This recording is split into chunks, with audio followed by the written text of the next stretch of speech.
Hello नमस्कार good evening.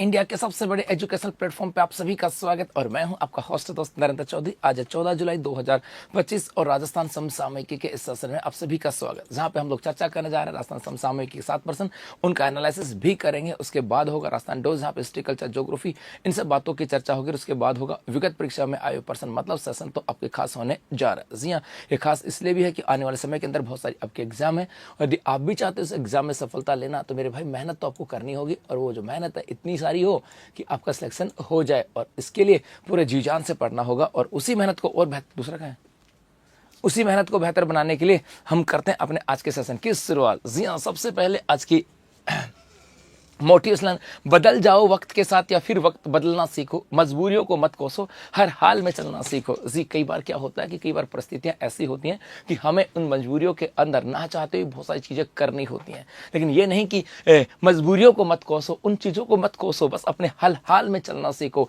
मजबूरियां हो सकती है, परिस्थितियां हो सकती है, उस परिस्थिति के अंदर किसी व्यक्ति को कुछ भी बोलना पड़ सकता है, कुछ कहना पड़ सकता है, कुछ सुनना पड़ सकता है, लेकिन ये नहीं कि उस मजबूरियों को कोसेंगे। नहीं भाई, हर हाल में चलना है तो चलना, मतलब ठान लिया ना कि अब साथ चलना है तो फिर साथ चलना है, मतलब आपने सोच लिया ना कि इस बार जमाने के साथ चलना है तो फिर चलना ही चलना है। अब आज की सुर्खियों की बात करें, उत्तर भारत का पहला ग्रीन हाइड्रोजन हब राजस्थान के अंदर, क्या है पूरी कहानी ये पढ़ेंगे। तो उसके साथ है मिस राजस्थान 2025 का खिताब किसने जीता और क्या क्या बात यहां से आती है। उसके साथ है वर्णमाला के क्रम में देशों के नाम एशिया बुक ऑफ रिकॉर्ड्स में तो किसने दर्ज करवाया और क्या क्या बात यहां से आ जाती है। उसके साथ है भारत सरकार द्वारा वर्ल्ड क्लास केमिकल हब तो कहां पे बनाया जा रहा है और क्या क्या बातें इसको लेकर के आते हैं, ये भी हम लोग पढ़ने वाले हैं साहब। उसके बाद में नेक्स्ट आपके यहां से आ जाते हैं राज्य की नदी पर्यटन स्थल के रूप में होगी विकसित, तो किस नदी को विकसित किया जा रहा है और क्या क्या बात यहां से आ जाएगी, ये भी पढ़ेंगे। तो उसके साथ है प्राकृतिक खेती को बढ़ावा, गोवर्धन योजना से जैविक समृद्धि, क्या है पूरी कहानी ये आपके यहां से आने वाली है। और उसके साथ यहां पर है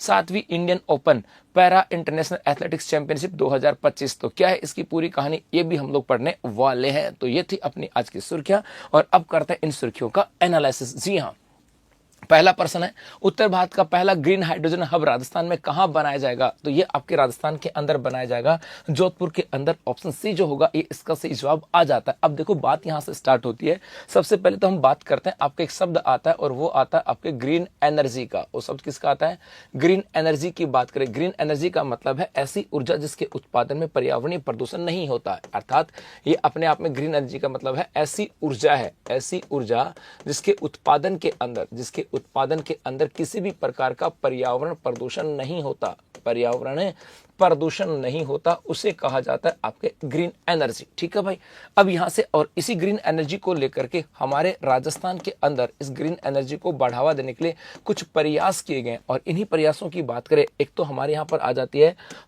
Rajasthan hydro energy policy, Rajasthan hydro energy policy. जी हाँ, राजस्थान हाइड्रो एनर्जी पॉलिसी, एक तो ये आपको ध्यान रखना, राजस्थान हाइड्रो एनर्जी पॉलिसी। और इस हाइड्रो एनर्जी पॉलिसी को लेकर के भी एग्जाम में बार बार प्रश्न आए। पहली बात तो ये आई कब थी, तो ये आई थी सितंबर 2023 के अंदर, और इसके तहत लक्ष्य क्या रखा गया था, लक्ष्य रखा गया था 2030 तक 2000 केटीपीए का उत्पादन, केटीपीए का उत्पादन, केटीपीए का मतलब होता है किलो टन पर एनम, कि 2030 तक हम 2000 केटीपीए का उत्पादन करेंगे भाई, ये इसका लक्ष्य रखा गया था। इसके अलावा यदि राजस्थान के अंदर हाइड्रो एनर्जी को लेकर के बात करें या ग्रीन एनर्जी को लेकर के बात करें तो मेरे भाई यही जो चीज है ना, यही चीज कल आपके जेल प्रहरी का एग्जाम था उसके अंदर प्रश्न भी आया था। कल की बात करें, कल आपका जेल प्रहरी का जो जेल सुप्रीडेंट की बात करें उसका जो था ना, उसमें प्रश्न आया था और वो था आपके राजस्थान स्वच्छ ऊर्जा नीति 2024, वो था आपके राजस्थान स्वच्छ ऊर्जा नीति, राजस्थान स्वच्छ ऊर्जा नीति की बात करें 2024, यही प्रश्न था साहब, राजस्थान स्वच्छ ऊर्जा नीति 2024। और इसके अंदर पूछा गया था, इसके अंदर भी लक्ष्य पूछा गया था, इसके अंदर भी लक्ष्य पूछा गया था कि भाई इसका लक्ष्य क्या आता है, तो इसका लक्ष्य था कि 2030 तक, इसका लक्ष्य था कि 2030 तक, ये प्रश्न था ना जेल परे के एग्जाम में। और मैं भी एक बैच में पढ़ा रहा हूँ, वहां पर मैंने उनको बताया भी था कि बेटा दिसंबर के अंदर आपके 10-11 पॉलिसीज आई हैं, उन पॉलिसी को देखना। तो उनको लगा नहीं पॉलिसी तो हमारे काम की नहीं है, और एग्जैक्ट जेल प्रहरी के अंदर उन पॉलिसी से लेकर के 6% थे, एग्जैक्ट उन 6 मतलब उनसे पॉलिसी से 6% आए थे। मतलब जब मैंने उनको कहा 4 दिन पहले कहा होगा कि बेटा ये आई थी, आप कहो तो इनका डिस्कस कर लें। बोल नहीं नहीं सर ये हमें हमारे काम की नहीं है। भाई कोई बात नहीं। और कल डिप्टी जनरल में छपा था, एग्जैक्ट परसेंट छपा था साहब, ये 6% में एक ही कक्षा के अंदर 4 दिन पहले बोला था और एग्जैक्ट वहां से 6% थे। लेकिन वो कहे नहीं नहीं कोई बात नहीं भाई, नहीं काम की तो जी तो 2030 तक यहाँ पे लक्ष्य रखा गया था कि अक्षय ऊर्जा क्षमता, यहाँ पे क्या था कि 2030 तक अक्षय ऊर्जा क्षमता, यहाँ पर कहा गया था कि हमें अपनी अक्षय ऊर्जा क्षमता और ये अक्षय ऊर्जा क्षमता कितनी करनी है, ये अक्षय ऊर्जा क्षमता करनी है 125 गीगावाट। अक्षय ऊर्जा क्षमता 125 गीगावाट करनी है, गीगावाट। तो मैं कई बार कहता हूं और मैं बहुत सारे लोगों को कहता हूं कि मेरी जबान बहुत काली है ना, कहता हूं वो पढ़ लिया करो, काम आ जाएगा एग्जाम में। मैं कहता हूं ना, वो पता नहीं क्यों, लेकिन ऐसा मुझे ऐसा लगता है कि मेरी जबान काली मतलब जीभ काली नहीं है, लेकिन कहीं ना कहीं एग्जाम का जो ट्रेंड है ना उन चीजों के अनुसार बदलता रहता है। और जब एग्जाम के समय ट्रेंड के अनुसार बदलता रहता है तो पता इसलिए लगता है कि हम लोग करंट के साथ जुड़े हुए हैं और हर पेपर को देखते हैं। बच्चा क्या करता है, बच्चा सिर्फ आपका अपना थर्ड ग्रेड का पेपर देखा, जी मेरा तो थर्ड ग्रेड का पेपर 2022 में हुआ था गुरुजी, अब तो 2026 के अंदर होगा, तो वही पैटर्न के अनुसार पढ़ रहा है। अरे भाई उसके बाद में पैटर्न, एग्जाम का पैटर्न देखो, हर बार चेंज होता रहता है और चेंज होता रहता है तो उसके अकॉर्डिंग बदलना पड़ता है। अब वो बदल नहीं चाहता और मामला बिगड़ जाता साहब यहाँ पर। तो यहाँ पर राजस्थान हाइड्रो एनर्जी पॉलिसी जब ये था तो ये चर्चा में खूब सारी आई और अब एक नई पॉलिसी आ गई इसी एनर्जी को लेकर के, ग्रीन एनर्जी को लेकर के, जिसका नाम था राजस्थान स्वच्छ ऊर्जा नीति 2024 की बात करें। ये आपके आई थी, इसमें लक्ष्य 2030 तक अक्षय ऊर्जा की क्षमता को 125 गीगावाट करना। और ये आई कब थी आपको पता है ना, ये आई थी 4 दिसंबर 2025, 4 दिसंबर 2024। आई कब थी, 4 दिसंबर 2024 की बात करें, इस दिन आई थी। अब राजस्थान के अंदर इसी ग्रीन एनर्जी को लेकर के हमारे यहाँ पर क्या किया जा रहा है पता है, हमारे यहाँ पर एक आईआईटी जोधपुर है, हमारे यहाँ पर जोधपुर के अंदर आईआईटी है जिसको हम लोग क्या बोलते हैं, आईआईटी जोधपुर। इस आईआईटी जोधपुर की 10-12 बातें हैं जो हमें पता होनी चाहिए साहब। आईआईटी जोधपुर की बात करें वो तो हमें यहाँ से पता होनी चाहिए।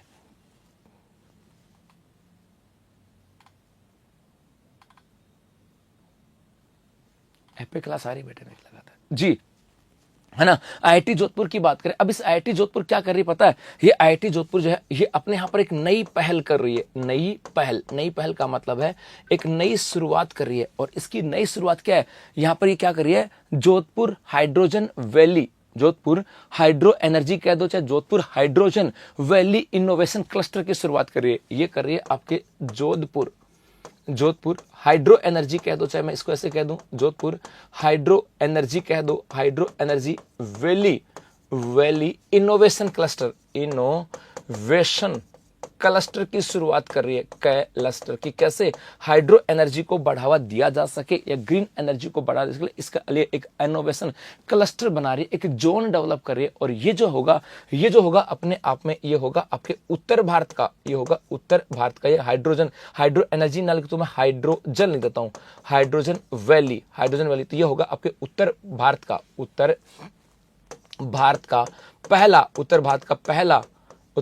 पहला ग्रीन हाइड्रोजन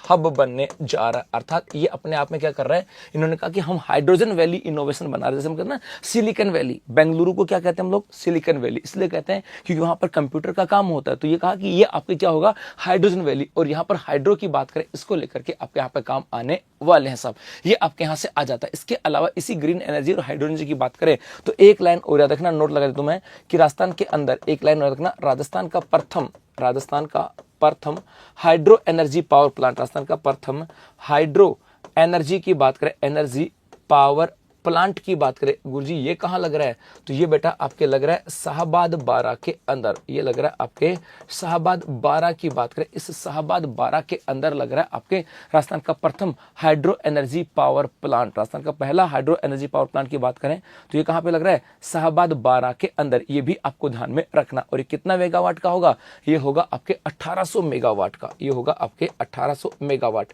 इसके अलावा आ जाए कि भाई राजस्थान का दूसरा हाइड्रो एनर्जी पावर प्लांट, तो ये लग रहा है आपके ब्राह्मणी नदी के ऊपर लग रहा है। और कहां पर, चित्तौड़ के अंदर। जी हाँ, चित्तौड़ के अंदर ब्राह्मणी नदी पर। राजस्थान में 2 ही लग रहे हैं हाइड्रो एनर्जी पावर प्लांट, एक लग रहा है शाहबाद बारा के अंदर और दूसरा लग रहा है आपके कहां पर, ये लग रहा है आपके चित्तौड़ के अंदर। तो इतनी सारी बातें, तो हाइड्रो एनर्जी को लेकर के इससे बाहर प्रश्न भी नहीं आएगा। या तो आएगा हाइड्रो एनर्जी पॉलिसी का, या आएगा स्वच्छ ऊर्जा नीति 2024 वाले का, ये कब आई थी, लक्ष्य क्या था, और ज्यादा आ सकता है इसकी अवधि भी आ सकता है, इसकी अवधि। तो बेटा इसकी अवधि क्या है, ये आपके 31 मार्च 2029, 29 है ना, 31 मार्च 2029 ये इसकी अवधि है। आई थिंक 29 ही है, हो सकता है भाई ये मेरे से गलत हो, क्योंकि मेरे माइंड में 31 मार्च 2029 ही है ना भाई। बताओ दिखाएं यदि किसी के माइंड में कुछ और हो, कि जहां तक मुझे याद है शायद ये 31 मार्च 2029 ही है, 31 मार्च 2029 ही है। इसके अलावा आ जाए कि Rajasthan Jodhpur hydrogen valley innovation कहां पर, IIT जोधपुर के अंदर, ये आपको ध्यान रखना है। और इसके अलावा राजस्थान में हाइड्रो एनर्जी पावर प्लांट कहां पर, शाहबाद 12 में है, और दूसरा बरहन नदी के ऊपर है। तो ये पर्सन एग्जैक्ट इसी रूप में याद रखने हैं अब, है ना, इसी रूप में आपको ध्यान में रखना है साहब, ठीक है।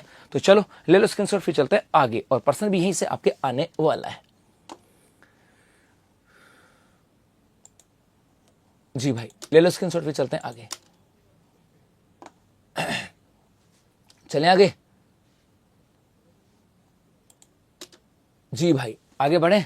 ओके मेरे बच्चों आगे देखो, आगे आ जाओ। ये रहा, जोधपुर बनेगा ग्रीन हाइड्रोजन का हब, जोधपुर बनेगा ग्रीन हाइड्रोजन का। अब IIT की पहल से राजस्थान में नई क्रांतियां आपके यहां से आने वाली है। उसके बाद है, where will the first green hydrogen hub of north India be built in Rajasthan, तो ये आपके आ जाएगा जोधपुर के अंदर। अगला पर्सन यहां से है, हाल ही में मिस राजस्थान 2025 का खिताब किसने जीता, हाल ही में मिस राजस्थान 2025 का खिताब किसने जीता, तो भाई ये जीता है आपके ट्विंकल पुरोहित ने। ऑप्शन डी हो जाएगा। वैसे देखिए ना, ये पर्सन आ जाते हैं ऐसे, वैसे आने नहीं चाहिए। अब किस आधार पे मिस राजस्थान दिया भाई साहब, ये तो खैर दे दिया भाई, दे दिया, लेकिन कईयों के लिए तो मिस राजस्थान कोई भी हो सकता है ना, जरूरी थोड़ी कि इन मापदंडों पे खरा उतरे वही मिस राजस्थान है। भाई साहब किसी से पूछ के देखो उनके लिए मिस राजस्थान कौन कौन है, वो बता देंगे। आप किसी से पूछोगे ना कि बताओ गुरुजी मिस राजस्थान कौन कौन है ना, आप किसी से पूछोगे तो आपको बता देंगे मिस राजस्थान कौन है। उनके मापदंड ये है ही नहीं, उनके मापदंड कुछ और ही है साहब। लेकिन यहाँ पे तो पर्सन यही पढ़ना पड़ेगा सब, है ना। तो आप सबको पता है मापदंडों का। तो खैर हाल ही में मिस राजस्थान 2025 का खिताब किसने जीता, आ जाएगा ट्विंकल पुरोहित ने। ट्विंकल पुरोहित ने बात है, ट्विंकल भाभी जी ने जीता। अच्छा जी ये बात है जी, है ना, जी जी जी हाँ। आ जाओ, अब क्या हुआ भाई साहब, हम चलते हैं आपके जयपुर, और इस जयपुर के अंदर यहाँ पर हुई थी अभी एक सौंदर्य प्रतियोगिता, यहाँ पर हुई एक सौंदर्य प्रतियोगिता। और ये जो सौंदर्य प्रतियोगिता थी ना, इस सौंदर्य प्रतियोगिता के अंदर कौन सी सौंदर्य प्रतियोगिता थी, ये थी आपके मिस राजस्थान 2025, ये सौंदर्य प्रतियोगिता हुई। और ये इसकी विनर की बात करें, इसकी विजेता कौन बनी, तो ये आपके बनी है ट्विंकल भाभी, सॉरी ट्विंकल भाभी क्यों आई, गलत बात, नहीं मिस थी भाई, ये तो ट्विंकल पुरोहित बेटा, ये तो बच्ची है छोटी सी, हाँ ट्विंकल पुरोहित, ए डोपा तुम्हारे चक्कर में मैं भी बोल गया, सॉरी भाई गलती हो गई ना जी। ये कौन है, ट्विंकल पुरोहित की बात करें, ये बनी है बेटा, कौन बनी है, ट्विंकल पुरोहित, ये तो बच्ची है बेटा ट्विंकल पुरोहित। गुरुजी ठीक है यहाँ से। अब गुरुजी यहाँ पे 2-4 नाम और भी हैं, इनकी भी थोड़ी सी चर्चा कर ले साहब, है ना भाई।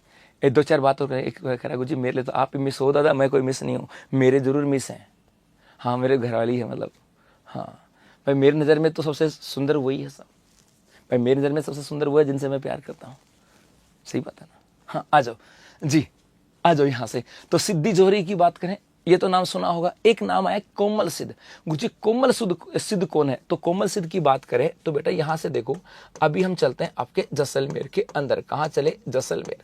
और इस जैसलमेर के अंदर यहाँ पर हुई थी आपके एक मरु महोत्सव, यहाँ पर क्या हुआ था, मरु महोत्सव। और इस जैसलमेर के अंदर जो मरु महोत्सव हुआ था ना भाई, इस मरु महोत्सव के अंदर एक तो बनी थी आपके मिस मूमल बनी थी, कौन बनी थी, मिस मूमल। और यदि मिस मूमल की बात करें, इसका नाम था कोमल सिद्ध, ये नाम था आपके कोमल सिद्ध। यदि पूछा जाए कि कोमल सिद्ध कौन है, तो मरु महोत्सव के अंदर बनी थी आपके मिस मूमल। एक तो बात यहां से आ जाएगी साहब, यस सर, जी जी वाह क्या बहुत बड़ा जवाब दिया किसने दिया, वाह यस सर, जी जी जी। और एक आपके यहां पर बना था मिस्टर डेजर्ट, एक आपके यहां पर बना था मिस्टर डेजर्ट की बात करें। और भाई साहब मिस्टर डेजर्ट कौन बना, तो ये भी याद रखना धीरज पुरोहित, ये बना था आपके धीरज पुरोहित की बात करें, ये बना था आपके मिस्टर डेजर्ट। इसके अलावा गुरुजी यहाँ पर एक नाम और है कोमल वैष्णव की। और कोमल वैष्णव की बात करें, बेसिकली ये जो है ना, ये आपके जालौर से है, बेसिकली जालौर से। और इन्होंने हाल ही के अंदर भाई साहब,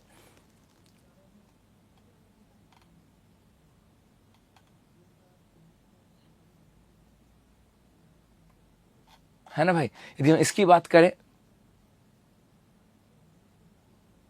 ओके बेटा हाँ, इनकी बात करें तो हाल ही के अंदर क्या हुआ था, आपके मलेशिया जो है ना, इस मलेशिया के अंदर एक सौंदर्य प्रतियोगिता हुई थी। मलेशिया के अंदर एक सौंदर्य प्रतियोगिता हुई थी साहब, है ना। और इसकी बात करें तो वो उसका नाम था miss universe grand slam. Miss universe grand slam, grand slab कहते हैं, ग्रैंड स्लैम, ग्रैंड है ना, मिस ग्रैंड ग्लोबल कह दूं, ग्रैंड ग्लोबल सौंदर्य प्रतियोगिता, ग्लोबल सौंदर्य प्रतियोगिता, ग्लोबल सौंदर्य प्रतियोगिता हुई थी, सौंदर्य प्रतियोगिता, और उस विजेता थे साहब, ये आ जाएंगे। तो यहाँ पे टिंकल पुरोहित याद रखना, कोमल सिंह याद रखना, और कोमल वैष्णव की बात करें वो सब आपको याद रखना है। तो ले लो स्क्रीनशॉट, फिर चलते हैं आगे मेरे बच्चों जी, चलें आगे। ओके साहब, अरे यार नोट्स वाला मामला बिगड़ा हुआ है कीमत को लेकर के जी। एक बच्चा कह रहा सर आपके तो तमन्ना भाटिया, यार तमन्ना भाटिया के नंबर चले गए मेरे मोबाइल से। हाँ, कल से बात ही नहीं हुई, नहीं तो मैं कॉल मिला लेता था, कल मैं कॉल मिला था, लेकिन कल पता नहीं क्या हुआ और मेरे मोबाइल से जितने भी नंबर थे उस सब के सब उड़ गए। तो तमन्ना भाटिया से आज बात नहीं, मैं सोचा था उनको फ़ोन करूँगा बट नहीं बात हो पाई यार। तो मुझे पता है वैसे वो क्लास देख रही तो कर लेगी अरे डब्बा मजाक कर रहा हूँ यार जी। आ जाओ, टिंकल बनी मिस राजस्थान 2025, ये आपके यहाँ से आ जाता है जी।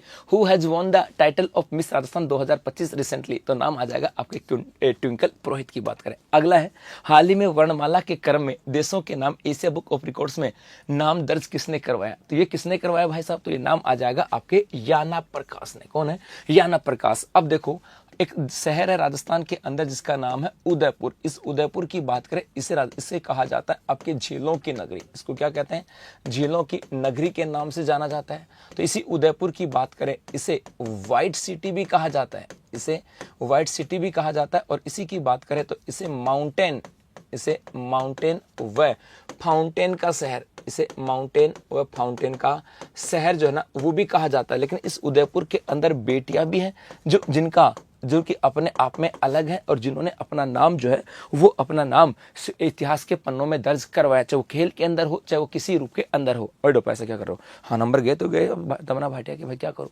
अब बेचारी वो तो पढ़ रही होगी कहीं से लाइब्रेरी के अंदर, थर्ड ग्रेड की नौकरी कर रही है, अब गई तो गई, कोई न गए तो गए भाई, क्या इलाज है जी। यहाँ पर बात करें तो यहाँ पर एक तो आपने सुना होगा ना, इसी उदयपुर की बेटियों की बात करें तो एक नाम तो आपको अच्छे से याद आ रहा होगा, वो बेटी जो कि आपके भारत में सर्वाधिक ऊंचाई पर तैनात होने वाली पहली महिला सैन्य अधिकारी थी, याद आ रहा है, शिवा चौहान। इसी उदयपुर की बात करें तो यहीं पर आपके आ जाती है शिवा चौहान, कि वो बेटी थी जो कि भारत के अंदर सर्वाधिक ऊंचाई पर तैनात होने वाली पहली सैन्य अधिकारी थी। तो यहीं से आपके भक्ति शर्मा की बात करें तो यहीं पर आपके आ जाती है गौरवी सिंघवी, और जिन्होंने तैराकी के अंदर भारत का नाम पूरे विश्व के अंदर दर्ज करवाया, तो ये यहाँ से आ जाएंगे। और इसी बेटियों की बात करें तो अब यहाँ पर एक आता है जिसका नाम है याना प्रकाश। और याना प्रकाश की बात करें, इनका नाम दर्ज हुआ है किसके अंदर, एशिया बुक ऑफ रिकॉर्ड्स के अंदर। ये दर्ज हुआ है आपके एशिया बुक ऑफ रिकॉर्ड्स की बात करें, एशिया बुक ऑफ रिकॉर्ड्स के अंदर इनका नाम दर्ज हुआ है। अब गुरुजी नाम दर्ज हुआ है और किसके लिए दर्ज हुआ है, ये भी तो इंपॉर्टेंट चीज है ना भाई, ये किसके लिए दर्ज हुआ है साहब।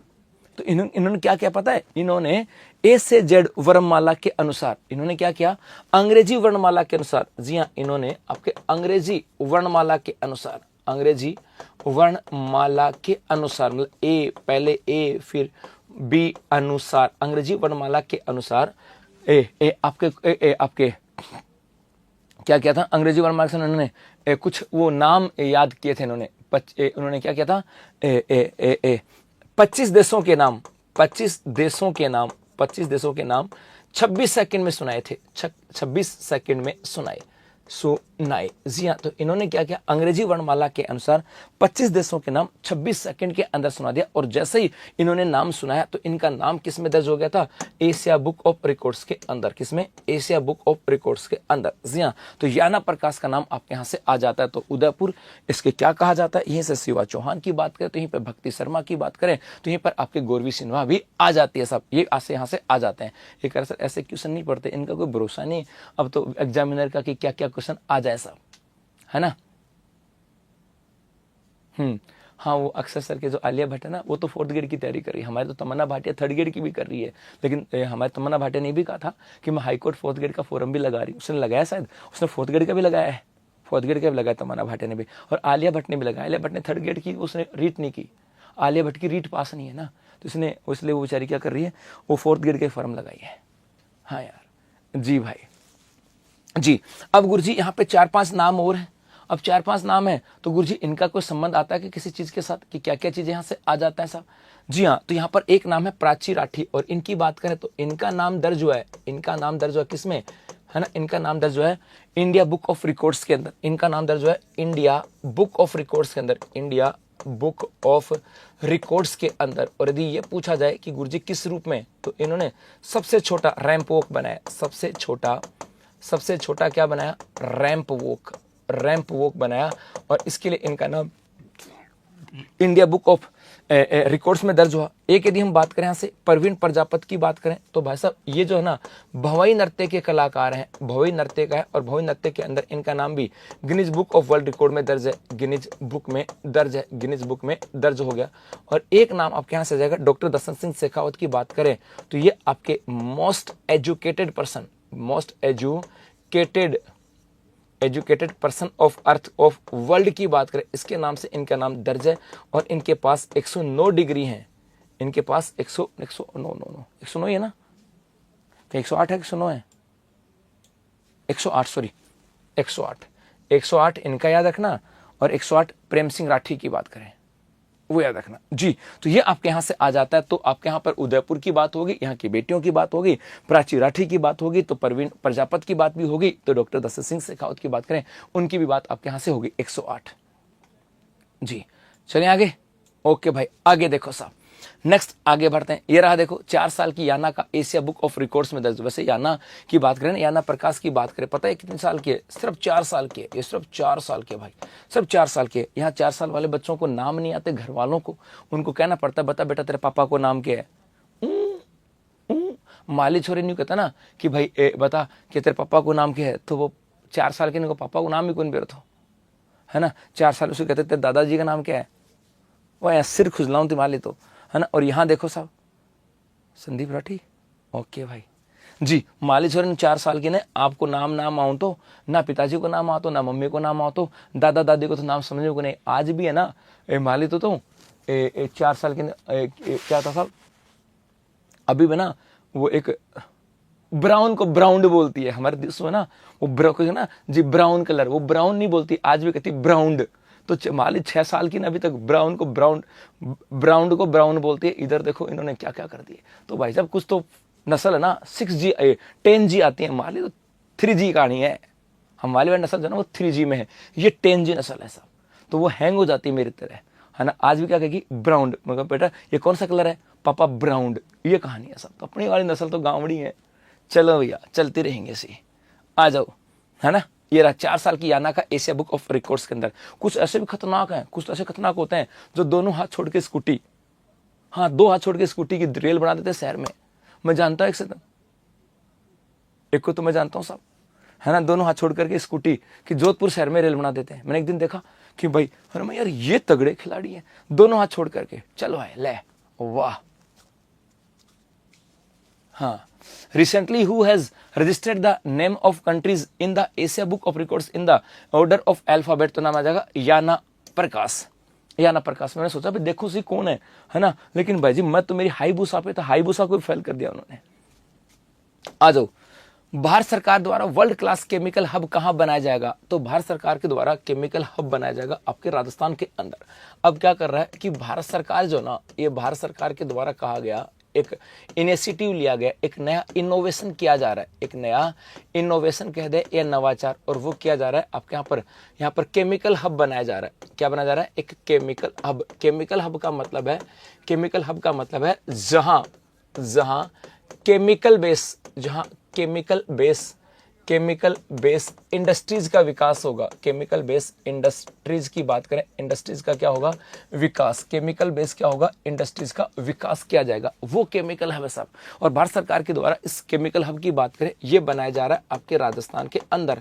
अब कहा गया कि गुरुजी राजस्थान में कहाँ बनाया जाएगा, तो भाई साहब कहा राजस्थान के अंदर ये जो केमिकल हब है इसके लिए कहा गया कि मारवाड़ या फिर मेवाड़ के अंदर, और इसके अंदर सबसे नंबर 1 प्रायोरिटी पे आती है मारवाड़। मारवाड़ के अंदर इसलिए आता है क्योंकि यहाँ पर एक डिस्ट्रिक्ट है पंचपदरा, और इस पंचपदरा के अंदर यहाँ पर है आपके रिफाइनरी। यहाँ पर क्या है आपके रिफाइनरी, और रिफाइनरी की बात करें तो इसी पंचपदरा के अंदर जो रिफाइनरी ना, यहीं पर आपके पेट्रोकेमिकल जोन भी है। पेट्रोकेमिकल जोन भी है।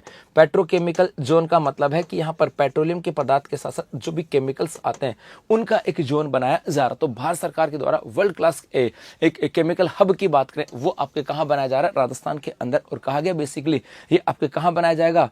तो ये आपके कहा गया कि भाई ये आपके बनाया जाएगा आपके जोधपुर के अंदर। कहाँ? आपके या फिर मारवाड़ या मेवाड़ के अंदर, या तो मारवाड़ के अंदर होगा या मारवाड़ के अंदर होगा साहब जी। चलें आगे, बस इतनी सी बात यहाँ पर आ जाती है। तो ले लो स्क्रीनशॉट, फिर चलते हैं आगे जी मेरे गुलगुलो।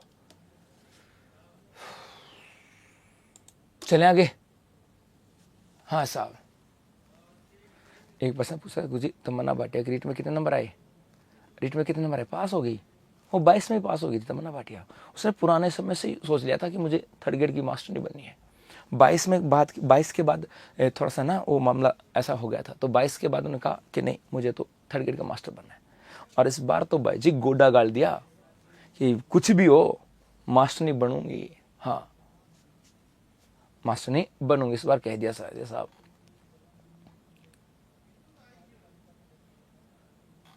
ओके बेटा जी, चलें आगे। हाँ आगे देखो, ये रहा रसायन बाजार, 1 लाख करोड़ रुपए तक के निवेश की संभावना। राज्य में बने world class chemical hub, 1 lakh लोगों को मिलेगा रोजगार। जी ये भी कहा गया कि इसके बेस्ट हब जो है वो आपका कौन सा होता है? मारवाड़ क्षेत्र की बात करें। वैसे इसमें तो कुछ और कहा था लेकिन बेसिकली कुछ और भी मिला यहाँ से। अगला है where will the world class chemical hub be build by the government of India. तो कहां पर होगा? राजस्थान के अंदर। अगला है राज्य की किस नदी को पर्यटन स्थल के रूप में विकसित किया जाएगा? राजस्थान की किस नदी को पर्यटन स्थल के रूप में डेवलप किया जाएगा? तो ये आपके आ जाता है आयड़ नदी। कौन सी है? आयड़ नदी की बात साहब यहां पर है ना, ये आ जाती है आपके आयड़ नदी, ऑप्शन ए। अब कुछ चीजें आपसे पूछता हूं, मुझे उम्मीद है आप लोग बता दोगे। सबसे पहले मैं कह दूं कि भाई ये कौन सी पहाड़ियां हैं जहां से आपके आयड़ नदी निकलती है? पहले तो ये बताओ दिखा। ये तो मान लो कि मुझे तो कुछ आता ही नहीं है, आप तो मान लो कि गुरुजी नहीं आता है।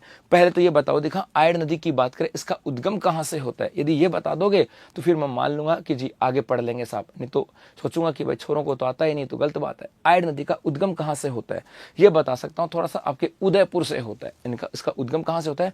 आपके उदयपुर से ही होता है। होता कि नहीं होता? जी हाँ, ये उदयपुर के अंदर है। बेसिकली है कहां पर? उदयपुर के अंदर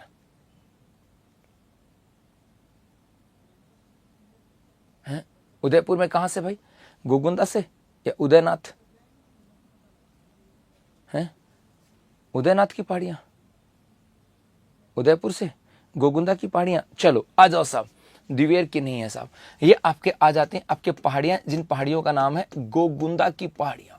ये आपके गोगुंदा की पहाड़ियां हैं, और ये गोगुंदा की पहाड़ियां आपके हैं उदयपुर के अंदर। जी उदयपुर से इस नदी का उद्गम हुआ। जब ये नदी उदयपुर से निकलती है ना भाई, जब ये नदी यहाँ गोगुंदा की पहाड़ियों से निकलती है तो बेटा इसका नाम होता है भेड़च नदी। इसको क्या कहा जाता है? इसे कहा जाता है आपके भेड़च नदी के नाम से जाना जाता है। इसे कहते हैं भेड़च नदी कहा जाता है। और इसी भेड़च नदी के किनारे पर आपके है ना भेड़च सभ्यता या आयड़ सभ्यता भी आ जाती है साहब। ये भेड़च नदी है, और उसके बाद में इसके ऊपर आपके एक झील आती है। इसके ऊपर एक झील है, और उस झील का नाम है उदय सागर झील। उदय सागर झील। और इस उदय सागर झील के बाद जब ये आगे जाती है ना, आगे जाती है, और आगे जाने के बाद ये आगे जाकर के किसे मिल जाती है? आपके बनास में। एक किसे मिल गई? आपके बनास में। तब इसे कहा जाता है आपके आयड़ नदी। इसको क्या कहते हैं? आयड़ नदी। जी चाहे ऐसे कह दो, ये सही बोला या पहले बोलेंगे आयड़ नदी? हाँ भाई सही है क्या? यहां से सही बोला तो इसको मतलब भेड़च नदी, हाँ एक ही बात है। चलो मैं हटा देता हूँ यहाँ से, दोनों हटाता हूँ। ये ऐसे कह दो, ये एक ही नदी है जिसको हम लोग क्या बोलते हैं? आयड़ या भेड़च नदी के नाम से जाना जाता है। चलो तो ये आपकी गोगुंदा की पहाड़ियों से, और इसी को बोलते हैं हम भेड़च की बात करें या इसी को बोलते हैं हम लोग आयड़ नदी। ये तो बात यहाँ से हो गई है साहब। अब क्या किया गया, ये जो नदी है ना, इस नदी के ऊपर, अब इस नदी के ऊपर यहाँ पर ये आपका 10 किलोमीटर का जोन है। ये आपका क्या है, ये आपके 10 किलोमीटर का एरिया है, 10 किलोमीटर एरिया साहब। और इस 10 किलोमीटर के एरिया में यहाँ पर आपका किया जा रहा है पौधा रोपण, यहाँ पर किया जा रहा है पौधा रोपण। और कहा गया कि यहाँ पर 5000, यहाँ पे 5000 फलदार पौधे लगाए जाएंगे साहब। यहाँ पर 5000 क्या लगाए जाएंगे, फलदार पौधे, 5000 फलदार पौधे जो है ना वो आपके यहाँ पर लगाए जाएंगे। और इसकी शुरुआत किसके द्वारा की गई, तो मेरे गुरुजनों इसकी शुरुआत जो की गई थी, ये की गई आपके किसके द्वारा, इसकी शुरुआत एक ऐसे व्यक्ति के साथ जो किसी दूसरे स्टेट का राज्यपाल है साहब। जी जी जी, भेड़ से बाद में बोलते हैं, ठीक है साहब, मतलब पहले आयड बोल देते हैं, बहुत बढ़िया, शाबाश। पहले इसको आयड, और इसी के किनारे पर यहाँ पर आपकी क्या है, आयड सभ्यता भी है कि नहीं है, आयड सभ्यता भी है जी। और उसके बाद इसको क्या बोलते हैं, भेड़च। और तभी तो जाकर के इस बनास मिलती है, और बनास में यहाँ पे बनास आती है, यहाँ पर एक आती है भेड़च, और एक और कौन सी आती है, मेनाल। जी हाँ, यही तो पूछना चाह रहा था, बनास, भेड़च और मेनाल। और ये कहाँ पर, ये मिलती है आपके बिगोद में। कहाँ मिलती हैं, बिगोद भीलवाड़ा के अंदर जी। और इसी बिगोद भीलवाड़ा में यहाँ पर आपका एक बनता है त्रिवेणी संगम। यही तो देख रहा था कि भाई कौन कौन क्या कहता है। जी हाँ, चलो ठीक है। यहाँ से अब यहाँ से हम बात करें कि भाई एक आपके यहाँ से हो गई जी। अब इसका उद्घाटन की बात करें, इसकी उद्घाटन या शुरुआत जो है ना एक ऐसे व्यक्ति के द्वारा की गई जो कि उदयपुर का तो रहने वाला है, उदयपुर से विधायक भी था, उदयपुर से विधायक भी था। उसी व्यक्ति के द्वारा इसी उदयपुर में फतेह सागर झील के ऊपर आपका एक नीमच माता रोपवे का उद्घाटन भी किया गया था। और वही व्यक्ति है जो किसी दूसरे स्टेट का राज्यपाल भी है। अब तो बता सकते हैं सब, उदयपुर से विधायक रहा हुआ है, इसी उदयपुर के अंदर नीमच माता रोपवे की बात करें, है ना, नीमच माता रोपवे की बात करें, उसका उद्घाटन किया था। और वो किसी दूसरे स्टेट का अब राज्यपाल भी है। कौन है भाई, गुलाब चंद कटारिया। बहुत बढ़िया, शाबाश, वो नाम आ जाएगा आपके गुलाब चंद कटारिया, गुलाब चंद कटारिया। अच्छी बात है गुरुजी। अब गुलाब चंद कटारिया के द्वारा इसकी शुरुआत की गई। तो ये भी बता सकते हो क्या कि राज्यपाल कहाँ का है, ये मान लो मैं तो भूल गया, अब मुझे तो कई बार क्या है याद रहने की समस्याएं हैं साहब। गुलाब चंद कटारिया, अब थोड़ा सा बता सकते हो क्या, क्योंकि जब तो आप लोग नहीं बताओगे ना, मेरे अंदर भी ऐसा एनर्जी नहीं आती कि मैं भी चाहता हूं कि भाई कुछ बातें ऐसी हो जो आप लोगों की तरफ से आए, है ना। गुलाब चंद कटारिया राज्यपाल कहाँ के हैं, लिख दो पंजाब, आपको हो तो लिख दो, आपको हो तो ना कर दूंगा। पंजाब सही बोला क्या, बहुत बढ़िया सा, पंजाब से आपके हैं ये, पंजाब के राज्यपाल के रूप में आ जाते हैं, चंडीगढ़ के प्रशासक के रूप में आते हैं और पंजाब के राज्यपाल के रूप में आ जाते हैं। तो इसके ऊपर अब ये जो 10 किलोमीटर का एरिया, इसको टूरिज्म स्पॉट के रूप में डेवलप किया जा रहा है। चंबल, बनास और माही ये नदियां हैं, लेकिन यहाँ तक इनकी व्याख्या नहीं हो सकती है साहब। बस इतना बता सकता हूं। चंबल नदी की बात करें, एक तो इसे क्या कहते हैं, चरमनवती नदी कहा जाता है, इसको क्या कहते हैं, चरमनवती नदी कहा जाता है। इसी की बात करें, इसे राजस्थान की कामधेनु भी कहा जाता है, इसको क्या बोलते हैं, राजस्थान की कामधेनु। बनास नदी की बात करें गुरुजी, इसे क्या कहा जाता है, तो बेटा इसे कहा जाता है आपके वन की आशा, इसको क्या कहते हैं, वन की आशा। इसी को क्या कहा जाता है, वर्णासा, वर्णासा भी कहा जाता है। और इसी की बात करें तो इसे वशिष्ठी की बात करें इस रूप में भी। माही नदी की बात करें, इसे कहते हैं दक्षिण की गंगा, इसको क्या कहते हैं, दक्षिण की गंगा। इसी की बात करें, इसे आदिवासियों की गंगा, इसे आदिवासियों की गंगा भी कहा जाता है ना। इसी की बात करें, इसे कांठल की गंगा, कांठल की गंगा के नाम से जानते हैं। और इसी की बात करें तो इसे मेवल की गंगा के नाम से भी जाना जाता है। ये इनके उपनाम हैं जो हमें थोड़ा सा पता होना चाहिए साहब। जी भाई,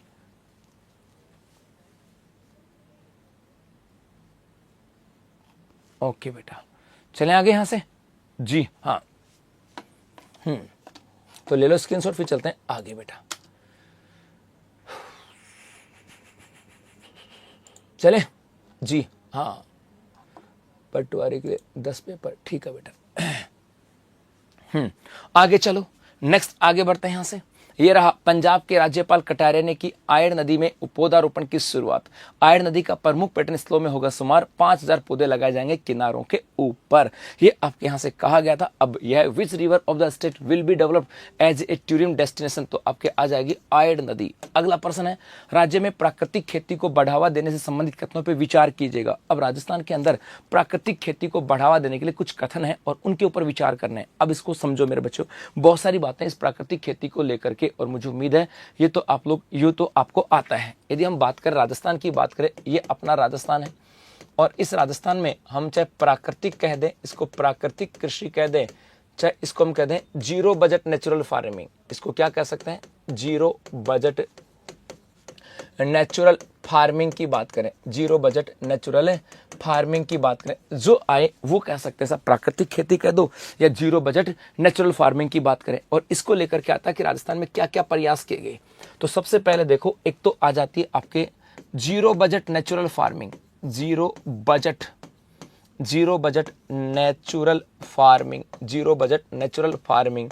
और मेरे गुलगुलो, जीरो बजट नेचुरल फार्मिंग की बात करें, इसकी शुरुआत 2019 में हुई थी और कितने जिलों से, 3 जिले इसके अंदर थे। ये 3 जिले कौन कौन से थे, एक था आपका टोंक, एक था आपका सिरोही और एक था आपका बांसवाड़ा। टोंक, सिरोही और बांसवाड़ा, ये 3 जिले थे जहां से जीरो बजट नेचुरल फार्मिंग की शुरुआत हुई 2019-20 से।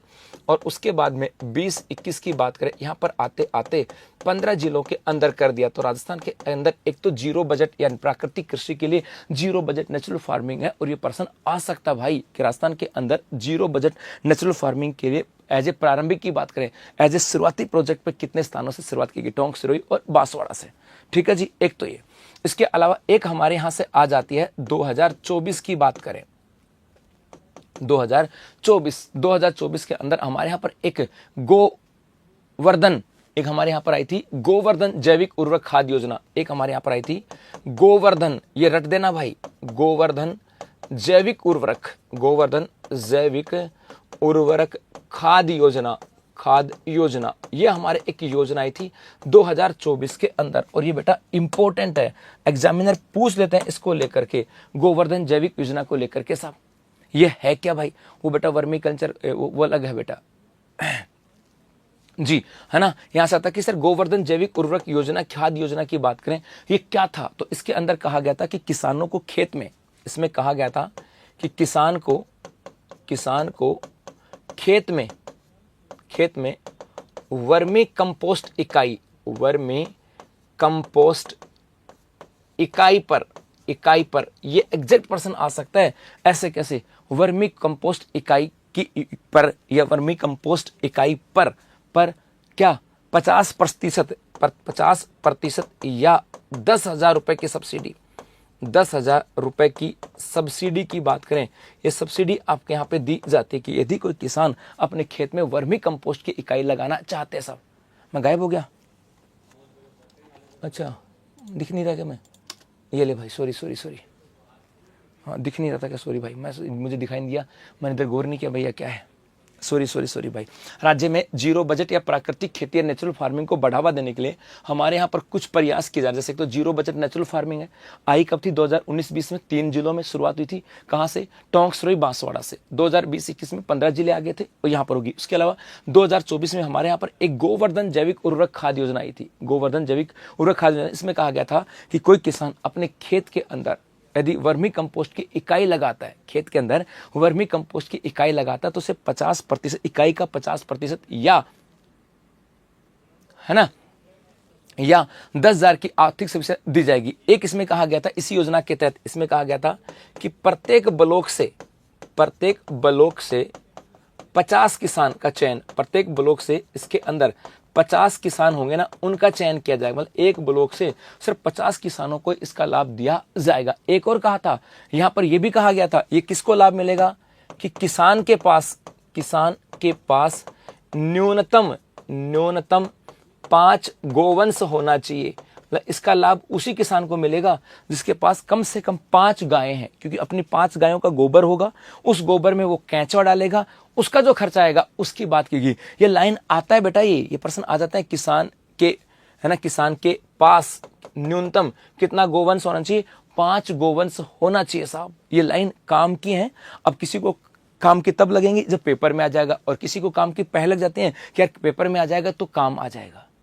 दो टाइप के लोग होते हैं, एक तो ये कि भाई अरे इनका क्या फर्क है, कोई बात नहीं, तो पेपर में आने के बाद तो याद हो जाएगा, और किसी के लिए ये कि यार पर्सन आ सकता है जी, है ना, एक यहाँ पर। और एक यहाँ पर कहा गया कि किसान क्या होना चाहिए, किसान भू स्वामी होना चाहिए, होना चाहिए। मतलब जो भी व्यक्ति इस योजना का लाभ लेगा उसके पास भूमि होनी चाहिए, चाहे वो कैसी भी हो, भूमि होनी चाहिए चाहे वो कैसी भी हो साहब। ठीक है, ये बात यहां से आ जाती है। तो एक तो जीरो बजट नेचुरल फार्मिंग की बात की, एक गोवर्धन जैविक उर्वरक खाद्य योजना इंपॉर्टेंट है। इसमें किसान को खेत में वर्मी कंपोस्ट की इकाई पर 50% या 10,000 रुपए की सब्सिडी, प्रत्येक ब्लॉक से 50 किसान का चयन, किसान के पास न्यूनतम 5 गोवंश होने चाहिए, और किसान भू स्वामित्व होना चाहिए। ये होना चाहिए, सब पक्का है।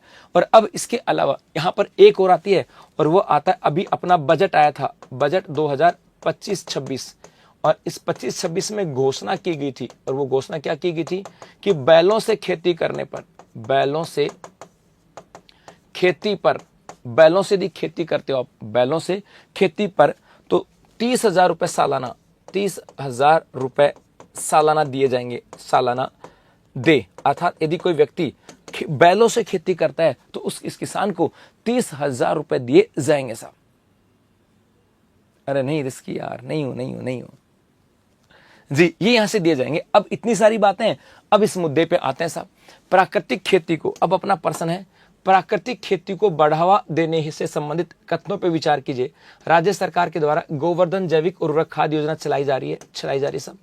बैलों से खेती करने वाले किसान को 60,000 रुपए ना, बैलों से खेती करने वाले किसान को कितने देंगे, 30,000 रुपए। ये तो आपके नहीं है।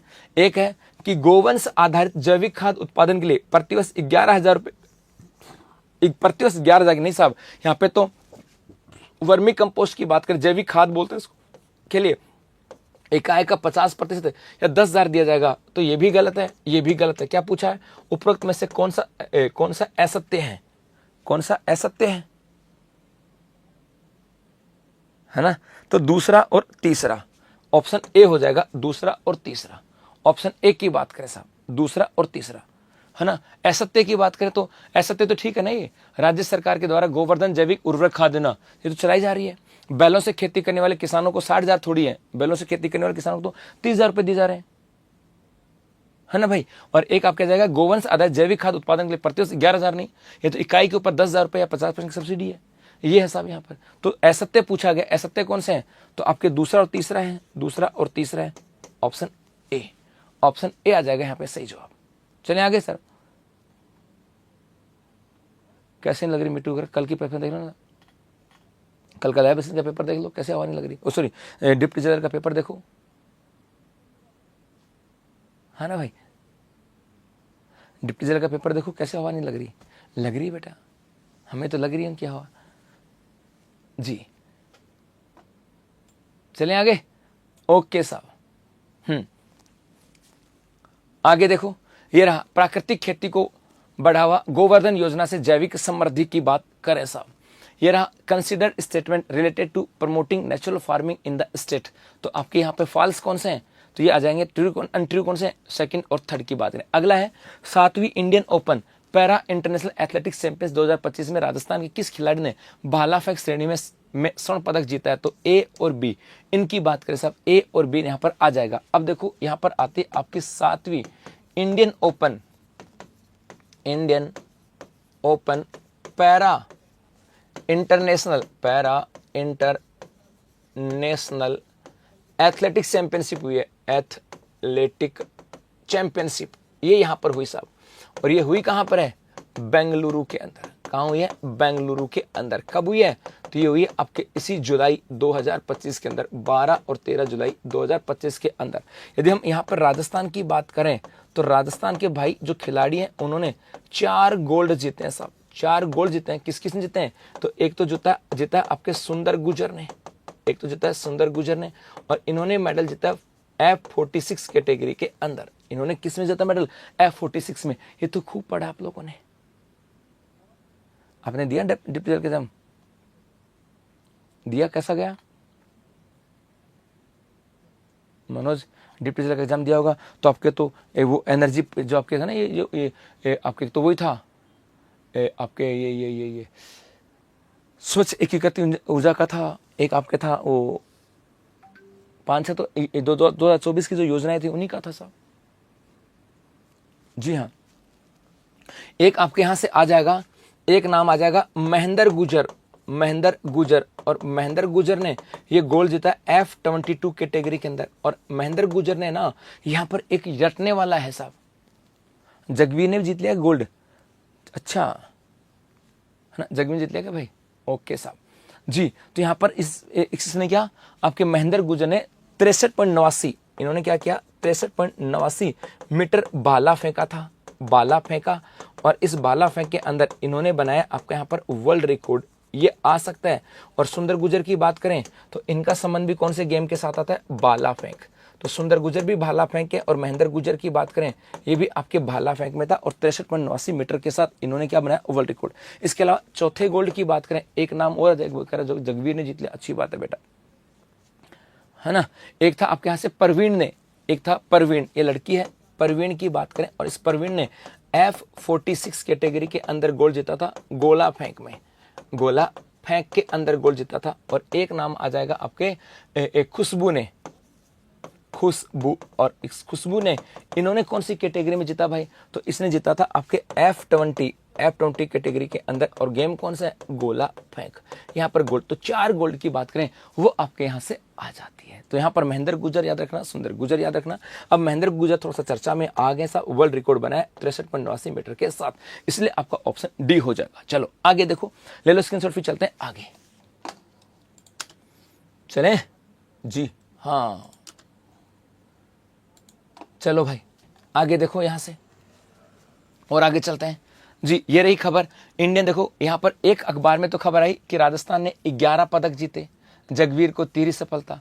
एक अखबार में आया कि राजस्थान ने कुल 10 मेडल जीते। देखो एक अखबार में था राजस्थान ने 10 पदक जीते। तो एग्जैक्ट अभी ये थोड़ा सा क्लियरिफाई नहीं हुआ, जैसे क्लियरिफाई होगा और इसको कर देंगे साहब। जी जी जी जी, ओके भाई। आगे देखो, which player from Rajasthan has won a gold medal in the javelin throw category in the gold medal in the javelin throw, नहीं रे यार, which player of Rajasthan has won a gold medal, gold medal आ जाएगा in the 7th, यहाँ पे भी javelin लिखा क्या इन्होंने, ये भाला फेंक के थोड़ी है यार।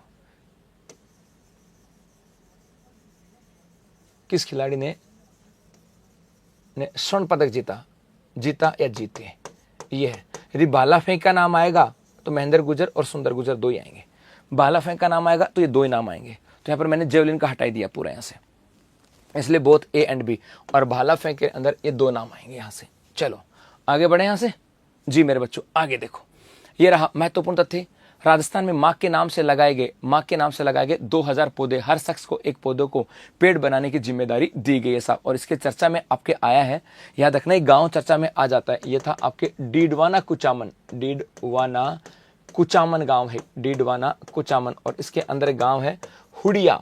अब प्रश्न आ जाए, हाल ही के अंदर ये हुडिया गांव चर्चा के अंदर क्यों है, अब आरपीसी इसको उठा के दे देती यार, हुडिया गांव। तो यहाँ पर हुडिया के नाम क्या गांव था, अपनी माँ के नाम पे 2000 पौधे लगा दिए साहब, 2000 पौधे लगा दिए साहब। जी हाँ जी, एक रहा जूनियर तैराकी प्रतियोगिता, जयपुर की परिणीति का कीर्तिमान स्वर्ण पदक, सब जूनियर राज्य स्तरीय जूनियर तैराकी के अंदर जी। एक है यहाँ पर जयपुर की प्रेरणा सचिन और विक्रांत ने जीते स्वर्ण पदक रैंकिंग और राजस्थान ओपन रैंकिंग प्रतियोगिता में।